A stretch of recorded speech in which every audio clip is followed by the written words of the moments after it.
হাসরের ময়দান বড় ভয়ঙ্কর ময়দান হবে। সূর্যের গরম,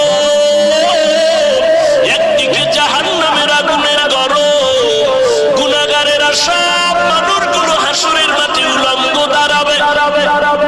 সূর্যের ছায়া পাবে না, আরশে আজিমের ছায়া ছাড়া কোনো ছায়া থাকবে না। ওই সময় নবীদের কাছে উম্মতেরা দৌড়াবে। সমস্ত নবীরা নাফসি নাফসি বলে বলবে, আমার ফিকিরে আছি, তোমরা চলে যাও। সর্বশেষ আদম নবীও তারায় দিবে, মুসা নবীও তারায় দিবেন।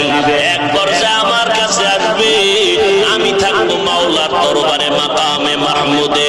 সবাই নাফসি নাফসি বলে কাঁদবেন, আর আমি আমার নিজের জন্য একবারও কাঁদবো না।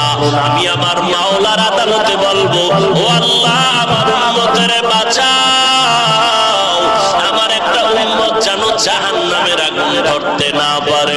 আমার আল্লাহ বলবেন, নবী আপনি কাঁদবেন না, ওয়ালা সাউফা ইউতিকা রাব্বুকা ফাতারদা, আমি আপনাকে রাজি খুশি রাখবো, আপনি কাঁদবেন না। একটা উম্মত জাহান্নামে আপনি যদি দিতে না চান, আপনি বেছে বেছে উম্মত গুলো জান্নাতের দিকে নিয়ে যান।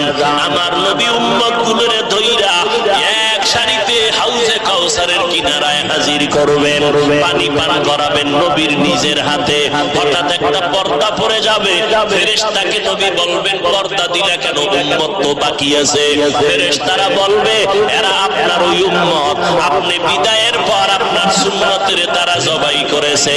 আল্লাহর নবীর হাদিস বাবা ভুলিয়া যায়